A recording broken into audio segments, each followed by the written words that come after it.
ايه رأيكم لما نعمل فراخ النهاردة بمكونات سهلة وبسيطة، كلها موجودة في البيت وطعمها لذيذ، مقرمشة من بره ومستوية من جوه.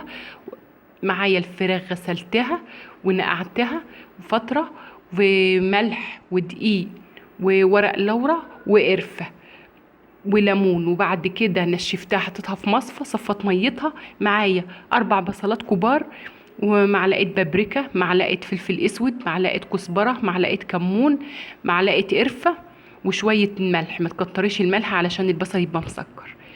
ومعايا معلقتين دبس رمان او عسل اسود لو مفيش دبس رمان. هقلب كل المكونات دي مع بعضها.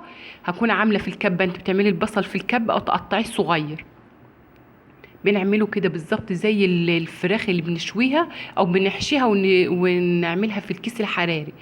معايا قرنين فلفل اخضر وقرن فلفل احمر و5 فصوص توم. كل دول عملتهم في الكبه. وهفتح الفراخ زي ما حضراتكم شفتوا كده فتحات فيها في كل الفراخ من كل ناحيه علشان املاها من الخلطه اللي انا عاملاها دي. ريحتها روعة، ولما تعمليها وتبيتيها طول الليل وتصحي الصبح لما تعمليها تاني يوم بتبقى خرافة وما تغيبش في التسوية. بتبقى خدت من الخلطة اللي انت عاملاها وما تغيبش في التسوية. معايا شوية خلطة فردتهم تحت كده وهحطهم في الصينية. لو انت مستعجلة هتعمليها كده وتسيبيها ساعة بس، وبعد كده تسويها على البوتاجاز شوية عشان ما تغيبش منك. لو حطيتها في الفرن هتغيب منك وتنشف.